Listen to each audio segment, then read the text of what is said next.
ಇನ್ನ ಈ ಒಂದು ಯುದ್ಧದ ಕಾರಣದಿಂದಾಗಿ ನಮ್ಮ ಭಾರತದಲ್ಲಿ ಬಂಗಾರ ಕುಸಿತಾ ಬರ್ತಾ ಇದೆ. ಬಂಗಾರದ ದರ, ಇನ್ನ ಬಂಗಾರ ತಗೊಳ್ಳಿರಿಗಿದು ಬಂಗಾರದಂತಹ ಕಾಲ ಅಂತಾನೆ ಹೇಳ್ಬಹುದು. ಯಾಕಂದ್ರೆ ಈ ಯುದ್ಧ ನಡೀತಾ ಇರೋ ಕಾರಣ ಯಾವುದೇ ರೀತಿಯ ಆರ್ಥಿಕತೆ ಹೊಂದುತ್ತಾ ಇಲ್ಲ ನಮ್ಮ ಭಾರತ. ಹಾಗಾಗಿ ಈಗ ಆರ್ಥಿಕತೆಯಲ್ಲಿ ಇಳಿಕೆಯನ್ನ ಕಾಣ್ತಾ ಇದೆ. ಇಳಿಕೆಯತ್ತ ಚಿನ್ನದ ರೇಟ್ ಈಗ ಡೌನ್ ಆಗ್ತಾ ಇರೋದು.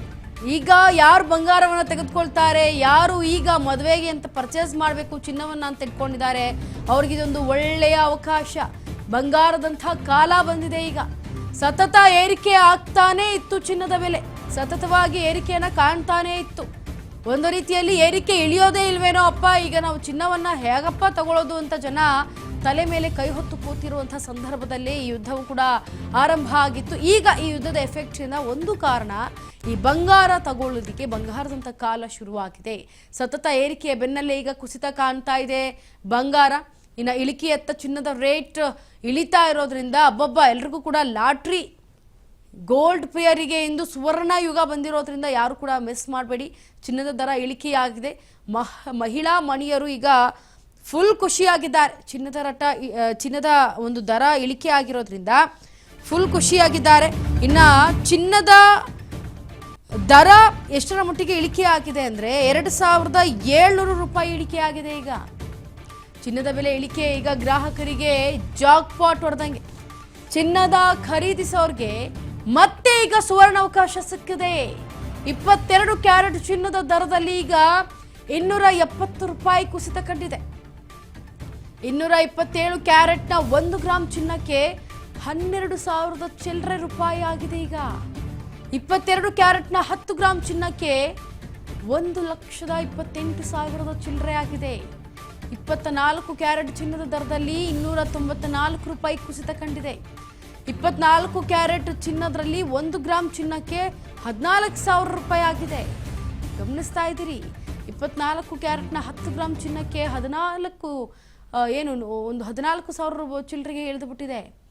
ನಿಜಕ್ಕೂ ಈ ಒಂದು ಇಳಿಕೆಯನ್ನ ಕಂಡು ಒಂದು ಕಡೆ ಖುಷಿ ಪಡಬೇಕು, ಮತ್ತೊಂದು ಕಡೆ ಈ ರೀತಿಯಾದಂತಹ ಒಂದು ಚಿನ್ನದ ಪ್ರಿಯರಿಗೆ ಗುಡ್ ನ್ಯೂಸ್ ಸಿಕ್ಕಿರೋದು ಒಂದು ರೀತಿ ಖುಷಿ ಅಂತಾನೆ ಹೇಳ್ಬೋದು. ಟೋಟಲ್ ಚಿನ್ನದ ಬೆಲೆ 2700 ರೂಪಾಯಿಗೆ ಇಳಿಕೆ ಆಗಿರೋದು. ಇತ್ತ ಶೇರ್ ಮಾರ್ಕೆಟಲ್ಲೂ ಕೂಡ ಡೌನ್ ಆಗ್ತಾ ಇರೋದನ್ನ ಗಮನಿಸ್ತಾ ಇದ್ದೀರಿ. ಈಗಂತೂ ನೀವು ಚಿನ್ನದ ಬೆಲೆ ಇಳಿಕೆ ಆಗಿರೋದ್ರಿಂದ ಗ್ರಾಹಕರಿಗೆ ಒಂದು ರೀತಿ ಜಾಕ್ ಪಾಟ್ ಹೊಡೆದಾಗೆ. ಚಿನ್ನದ ಪ್ರಿಯರಿಗೆ ಇದು ಗುಡ್ ನ್ಯೂಸ್. ಹಾಗಿದ್ರೆ ಇಳಿಕೆ ಕಂಡಂತಹ ಗೋಲ್ಡ್ ರೇಟ್ ಯಾವ್ದ್ಯಾವುದು ಅಂತ ನೋಡೋದಾದ್ರೆ 22 ಕ್ಯಾರೆಟ್ 1 ಗ್ರಾಮ್ ಚಿನ್ನಕ್ಕೆ 12,865 ರೂಪಾಯಿ. 22 ಕ್ಯಾರೆಟ್ನ 10 ಗ್ರಾಮ್ ಚಿನ್ನಕ್ಕೆ 1,28,650 ರೂಪಾಯಿಗಳು. 24 ಕ್ಯಾರೆಟ್ನ 1 ಗ್ರಾಮ್ ಚಿನ್ನಕ್ಕೆ 14,035 ರೂಪಾಯಿಗಳು. ಇನ್ನು 24 ಕ್ಯಾರೆಟ್ನ 10 ಗ್ರಾಮ್ ಚಿನ್ನಕ್ಕೆ 1,40,350 ರೂಪಾಯಿಗಳು ಈಗ ಇಳಿಕೆಯನ್ನ ಕಂಡಿರೋದು. ಇನ್ನ ಚಿನ್ನದ ಪ್ರಿಯರಿಗೆ ಇದು ಗುಡ್ ನ್ಯೂಸ್ ಅಂತಾನೆ ಹೇಳಬಹುದು. ಚಿನ್ನದ ಮಾರುಕಟ್ಟೆಯಲ್ಲಿ ಮತ್ತೆ ಈಗ ತಲ್ಲಣವನ್ನ ಸೃಷ್ಟಿ ಮಾಡ್ತಾ ಇದೆ. ಮತ್ತೆ ಕುಸಿತ ಬರ್ತಾ ಇದೆ ಬಂಗಾರ. ಊಹೆ ಕೂಡ ಮಾಡಿರಲಿಲ್ಲ. 1 ಲಕ್ಷಕ್ಕಿಂತಲೂ ಕಡಿಮೆ ಆಗುತ್ತಾ ಹಾಗಿದ್ರೆ ಬಂಗಾರ ದರ ಅನ್ನೋ ಪ್ರಶ್ನೆ ಈಗ ಸಾಮಾನ್ಯ ಜನರಲ್ಲಿ ಕಾಡ್ತಾ ಇದೆ. 80,000ಕ್ಕೆ ಇಳಿಕೆ ಆಗುತ್ತಾ ಗೋಲ್ಡ್ ರೇಟ್? ಹಾಗಿದ್ರೆ ಚಿನ್ನ ತಗೊಳ್ಳೋಕೆ ಇದು ಸಕಾಲ. ಚಿನ್ನದ ಮಾರುಕಟ್ಟೆಯಲ್ಲಿ ಮತ್ತೆ ತಲ್ಲಣ ಸೃಷ್ಟಿ ಆಗ್ತಾ ಇರೋದು. ಯಾಕಂದ್ರೆ ಚಿನ್ನವನ್ನ ತಗೊಳ್ಬೇಕಪ್ಪ ಅಂತ ತುಂಬಾ ಕಷ್ಟಪಡ್ತಾ ಇದ್ರು ಇತ್ತೀಚಿನ ದಿನಗಳಲ್ಲಿ. ಬಿಕಾಸ್ ಚಿನ್ನದ ಬೆಲೆ ದಿನದಿಂದ ದಿನಕ್ಕೆ ಏರಿಕೆ ಆಗ್ತಾನೇ ಇತ್ತು. ಚಿನ್ನದ ಬೆಲೆ ಕಮ್ಮಿ ಆಗಲ್ವೇನೋ ಇನ್ನ ಅಂತ ಜನ ಕೂಡ ಕೈ ಹೊತ್ತು ಕೂತು ಬಿಟ್ಟಿದ್ರು. ಇಂತಹ ಸಂದರ್ಭದಲ್ಲಿ ಈಗ ಚಿನ್ನದ ಬೆಲೆ ಕುಸಿತವನ್ನ ಕಾಣ್ತಾ ಇರೋದನ್ನ ಗ್ರಾಹಕರಿಗೆ ವಿಚಾರ ತಿಳಿತಾ ಇದ್ದಂತೆ ಒಂದು ರೀತಿ ಇದು ಗುಡ್ ನ್ಯೂಸ್ ಅಂತಾನೆ ಹೇಳಬಹುದು. ಯಾಕಂದ್ರೆ ಚಿನ್ನದ ಬೆಲೆ ಇಳಿಕೆ ಆಗ್ತಾ ಇದ್ದಂತೆ ಗ್ರಾಹಕರು ಕೂಡ ಈಗ ಚಿನ್ನವನ್ನ ಖರೀದಿ ಮಾಡುವಂತ ಮುಖ ಮಾಡ್ತಾರೆ. ಯಾಕಂದ್ರೆ ಎಷ್ಟೋ 2700 ರೂಪಾಯಿಯಷ್ಟು ಇಳಿಕೆಯನ್ನ ಕಂಡಿದೆ. ಚಿನ್ನ ಕುಸಿತವನ್ನ ಕಾಣ್ತಾ ಇದೆ, ಇಳಿಕೆ ಕಾಣ್ತಾ ಇದೆ. ಗೋಲ್ಡ್ ರೇಟ್ ದಿನ ಹೆಚ್ಚಿಗೆ ಆಗ್ತಾ ಇತ್ತು. ಜನರಲ್ಲೂ ಕೂಡ ಅದು ಆತಂಕ ಮೂಡಿಸ್ತಾ ಇತ್ತು ಚಿನ್ನವನ್ನ ತೆಗೆದುಕೊಳ್ಳೋದಕ್ಕೆ. ಅಂದ್ರೆ ಚಿನ್ನ ಅಂತಂದ್ರೆ ಬೇಡಪ್ಪ ಅಂತ 2 ಕೈಯನ್ನ ಎತ್ತಿ ಮುಗಿತಾ ಇದ್ದಂತಹ ಗ್ರಾಹಕರಿಗೆ ಈಗ ಗುಡ್ ನ್ಯೂಸ್ ಸಿಕ್ಕಿರೋದು. 22 ಕ್ಯಾರೆಟ್ಗೆ 1 ಗ್ರಾಮ್ ಚಿನ್ನದ 12,865 ಚಿಲ್ಲರೆ ಇದೆ ಅಂತಂದ್ರೆ ಇನ್ನ ಇದರ ಬಗ್ಗೆ ಹೆಚ್ಚಿನ ಮಾಹಿತಿಯನ್ನು ಕೊಡೋದಕ್ಕೆ ಆರ್ಥಿಕ ತಜ್ಞರಾದಂತಹ ಕೇಶವ ಮೂರ್ತಿ ಅವರು ಇವತ್ತು ನಮ್ಮ ಸಂಪರ್ಕಕ್ಕೆ ಎಸ್ ಕೇಶವಮೂರ್ತಿ ಅವರೇ, ಈಗ ಚಿನ್ನ ಇಳಿಕೆ ಕಾಣ್ತಾ ಇರೋದು ಎಲ್ಲೋ ಒಂದು ರೀತಿ ಗ್ರಾಹಕರಿಗೆ ಗುಡ್ ನ್ಯೂಸ್ ಅಂತಾನೆ ಹೇಳಬಹುದು. ಆದರೆ ಈ ರೀತಿ ಬರೋಬ್ಬರಿ ಹೇಳಿಕೆಯನ್ನ ಅಂದ್ರೆ 2700 ರೂಪಾಯಿಯಷ್ಟು ಇಳಿಕೆ ಕಾಣೋದಕ್ಕೆ ಏನ್ ಕಾರಣ? ಬರೀ ಯುದ್ಧನೇ ಕಾರಣನಾ ಅಥವಾ ಬೇರೆ ಏನಾದ್ರೂ ಇದಕ್ಕೆ ಕಾರಣನಾ? ಇದು ಏನಾಗಿದೆ ಅಂದ್ರೆ, ಒಂದು ಮುಂಚೆ ನಮ್ಗೆ ಗೈನ್ ಆಗ್ಲಿಕ್ಕೆ 2 ಕಾರಣ ಇತ್ತು. ತುಂಬಾ ಪ್ರಮುಖವಾದ ಅನೇಕ ಕಾರಣಗಳಲ್ಲಿ ತುಂಬಾ ಪ್ರಮುಖವಾಗಿ ನಮ್ಗೆ ಹೆಚ್ಚಳ ಆಗ್ತಿದ್ದಕ್ಕೆ 2 ಕಾರಣ ಇತ್ತು. ಮೊದಲನೇದೇನು ಅಂತಂದ್ರೆ ಡಿಡಾಲರೈಸೇಷನ್ ಆಗ್ತಾ ಇತ್ತು, ಡಾಲರ್ಗೆ ಬೆಲೆ ಕಡಿಮೆ ಆಗ್ತಾ ಇತ್ತು, ಅದು ಮೊದಲನೇದು.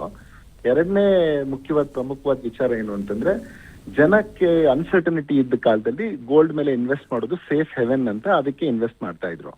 ಈಗ ಏನಾಗಿದೆ, ಒಂದು ಸ್ಟೆಬಿಲಿಟಿ ಕಾಣಿಸ್ತಾ ಇದೆ ಯುದ್ಧದ ಟರ್ಮ್ಸ್ ಅಲ್ಲಿ ಕೂಡ.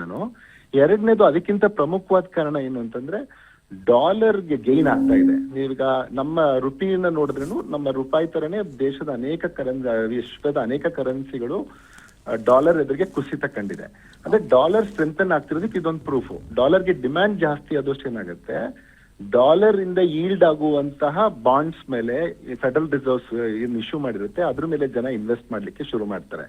ಸೊ ಈವನ್ ನಮ್ಮ ದೇಶದಲ್ಲಿ ಏನು ಸ್ಟಾಕ್ ಮಾರ್ಕೆಟ್ ಮೇಲೆ ಈ ವಿದೇಶದಿಂದ ಬಂದು ಹೂಡಿಕೆ ಮಾಡಿರ್ತಾರಲ್ಲ, ಇವ್ರು ಹೆಚ್ಚು ಕಮ್ಮಿ ನಿಮಗೆ 20 ದಿನದಲ್ಲಿ 93,000 ಕೋಟಿಯಷ್ಟು ಹಣವನ್ನ, 93,696 ಕೋಟಿಯಷ್ಟು ಹಣವನ್ನ ವಿಡ್ರಾ ಮಾಡ್ಕೊಂಡು ತಗೊಂಡ್ ಹೋಗಿದ್ದಾರೆ ಅಲ್ಲಿ ಇನ್ವೆಸ್ಟ್ ಮಾಡಕ್ಕೆ. ಸೊ ಹಂಗಂದ್ರೆ ಸೇಫ್ ಯಾವಾಗ ನಿಮ್ಗೆ ಡಾಲರ್ ಆಗುತ್ತೆ, ಡಾಲರ್ ಬಾಂಡ್ಸ್ ಮೇಲೆ ಮಾಡಿದ್ರೆ 2 ತರದ ಲಾಭ ಇರುತ್ತೆ ಅವ್ರಿಗೆ. ಒಂದು ಆ ಬಾಂಡ್ಸ್, ಒಂದು ಗೋಲ್ಡ್ ಬಂದೆ, ಇದು ನಿಮ್ಗೆ ಡಾಲರ್ ಅಲ್ಲಿ ಗೈನ್ ಆಗ್ತಾನೆ ಇರುತ್ತೆ. ಅದ್ರ ಜೊತೆಗೆ ಅದರಿಂದ ಬರುವಂತಹ ಇಂಟ್ರೆಸ್ಟ್ ಏನಿರುತ್ತೆ ಅದು ನಿಮ್ಗೆ ಒಳ್ಳೆ ಸಿಗ್ತಾ ಇರುತ್ತೆ. ಸೊ ಇವೆರಡೂ ಕಾರಣಕ್ಕಾಗಿ ಏನ್ ಮಾಡ್ತಾರೆ, ಇಂಥ ಟೈಮ್ ಅಲ್ಲಿ ಯಾವಾಗ ಡಾಲರ್ ಗೈನ್ ಆಗುತ್ತೆ ಜನ ಅಲ್ಗೋಗಿ ಇನ್ವೆಸ್ಟ್ ಮಾಡ್ತಾ ಇರ್ತಾರೆ. ಸೊ ಹಂಗಾಗಿ ಗೋಲ್ಡಿನ ಬೆಲೆ ಕುಸಿತಾ ಇದೆ ಅಂತ ನಿಮ್ ಗಮನ. ಓಕೆ, ಇನ್ನು ಕೇಶವಮೂರ್ತಿ ಅವರೇ, ಈಗ ಚಿನ್ನದ ಮೇಲೆ ಇನ್ವೆಸ್ಟ್ ಮಾಡೋರು ತುಂಬಾ ಜನ. ಕೇಶವಮೂರ್ತಿ ಅಲ್ಲ, ಸಾರಿ, ನನ್ನ ಹೆಸರು ಕೇಶವ, ನಾನು ಆಗ್ಲೇ ಹೇಳಿದೆ. ಓಕೆ, ಈಗ ಎಷ್ಟೋ ಜನ ಇನ್ವೆಸ್ಟ್ ಮಾಡ್ಬೇಕು ಚಿನ್ನದ ಮೇಲೆ ಅಂತ ಇರ್ತಾರಲ್ಲ, ಸೊ ಅವ್ರಿಗೆ ಇವಾಗ ಇದು ಒಳ್ಳೆ ಅವಕಾಶ. ಕಾಯ್ಬೇಕು. This is the time that they should wait. ಇನ್ನೊಂದು 4-5 ಡೇಸ್ ಗೊತ್ತಾಗುತ್ತೆ ಮಾರ್ಕೆಟ್ ಇನ್ನೂ ಸ್ಲೈಡ್ ಆಗುತ್ತಾ ಇಲ್ಲ ಮಾರ್ಕೆಟ್ ಗೆ ರಿವರ್ಟ್ ಆಗಿ ಮತ್ತೆ ರೈಸ್ ಆಗುತ್ತಾ ಅಂತ. ಬಿಕಾಸ್ ಈ ಟೈಮ್ ಅಲ್ಲಿ ಇನ್ವೆಸ್ಟ್ ಮಾಡೋದು ನಾಟ್ ಕರೆಕ್ಟ್. ಇನ್ನ ಒಂದು 4-5 days they have to wait ಮಾಡಿ ನೋಡಿ ಆಮೇಲೆ ಡಿಸಿಷನ್ ತಗೊಳ್ಳಿ ಅಂತ ನಾನು ಹೇಳ್ತೀನಿ. ಓಕೆ, ಅಂದ್ರೆ ಇವಾಗ ಈ ಸದ್ಯಕ್ಕೆ ಇದು ತಾತ್ಕಾಲಿಕನ ಚಿನ್ನದ ರೇಟು ಕುಸಿತ ಕಂಡಿರೋದು? ತಾತ್ಕಾಲಿಕ ಅಂತ ನಾನು ಹೇಳಲ್ಲ. ಡಾಲರ್ ಗೈನ್ ಆಗ್ತಾ ಇದ್ರೆ ಇನ್ನಷ್ಟು ಕುಸಿತನೂ ಕಾಣ್ಬೋದು. ಅನಂತರ ಸ್ಟೆಬಿಲಿಟಿಗೆ ಒಂದು ರೇಟ್ಗೆ ರೀಚ್ ಆಗುತ್ತೆ. ಈಗ ನಮ್ಗೆ ಅದರಿಂದ ಇವಾಗ ಎಕ್ಸಾಕ್ಟ್ ಆಗಿ ಇನ್ನ ಒಂದು 4-5 ದಿನದ ನಂತರ ನಿಮ್ಗೆ ಒಂದು ಕ್ಲಾರಿಟಿ ಸಿಗುತ್ತೆ ವೆದರ್ ಇನ್ನಷ್ಟು ಡೌನ್ಫಾಲ್ ಆಗುತ್ತಾ ಇಲ್ಲ ಮತ್ತೆ ಬೌನ್ಸ್ ಬ್ಯಾಕ್ ಆಗುತ್ತಾ ಗೋಲ್ಡ್ ಅಂತ. ಓಕೆ, ಥ್ಯಾಂಕ್ ಯು ಕೇಶವ ಅವರೇ, ನೀವು ಕರೆ ಮಾಡಿ ಮಾತನಾಡೋದಕ್ಕಾಗಿ, ನಮ್ಮ ಜೊತೆ ನಮ್ಮ ಈ ಮಾಧ್ಯಮದಲ್ಲಿ ಮಾತನಾಡಿ ಜನರಿಗೆ ತಿಳಿಸಿದ್ದಕ್ಕಾಗಿ ಧನ್ಯವಾದಗಳು. ಎಸ್ ನೋಡಿ, ಚಿನ್ನದ ಮಾರುಕಟ್ಟೆಯಲ್ಲಿ ಈ ರೀತಿ ಇಳಿತವನ್ನ ಕಾಣ್ತಾ ಇರೋದು. ಇನ್ನೊಂದು 2-3 ದಿನದಲ್ಲಿ ನೀವು ಪೇಷನ್ಸ್ ಇಂದ ಇದ್ರೆ ನೀವು ಗೋಲ್ಡ್ ಮೇಲೆ ಏನು ಇನ್ವೆಸ್ಟ್ ಮಾಡಬೇಕು ಅಂತಿದ್ದೀರಿ ಅದನ್ನ ನೀವು ಇನ್ವೆಸ್ಟ್ ಮಾಡಬಹುದು ಅನ್ನೋದನ್ನ ಆರ್ಥಿಕ ತಜ್ಞರ ಮಾತಾಗಿತ್ತು. ಇನ್ನು ಈ ಒಂದು ಚಿನ್ನದ ಇಳಿಕೆಯನ್ನ ಕಂಡು ನಿಜಕ್ಕೂ ಗ್ರಾಹಕರು ಕೂಡ ತುಂಬಾ ಖುಷಿ ಪಟ್ಟಿರ್ತಾರೆ.